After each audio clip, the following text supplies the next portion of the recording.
You've told us countless times before, we know the low country needs more rain, and that's also the message from the Forestry Service.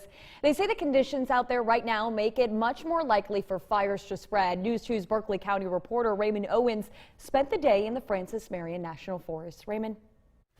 Forestry officials tell us this extended drought that South Carolina is in is causing some extreme potential fire problems. The great weather recently means dry conditions in the woods. Paul Vernado is the Francis Marion and Sumter National Forest's Fire Management Officer. He says the forest may still look green and lush. However, the fuel moisture in the green vegetation is very low and it dries out quickly.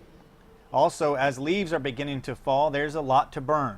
More often, fires will start in the leaf litter from an abandoned campfire or someone burning debris next to their home.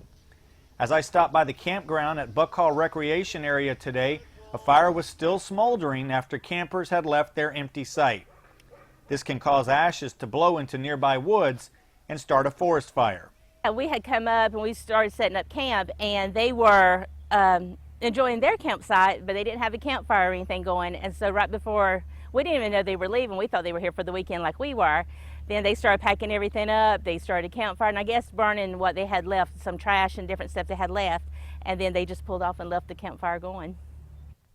Forestry officials tell me they're hoping that the rains that may come through early next week could give them enough relief, at least here in the low country, to be able to continue with prescribed burns as soon as next week. At the Francis Marion National Forest, I'm Raymond Owens. Count on 2.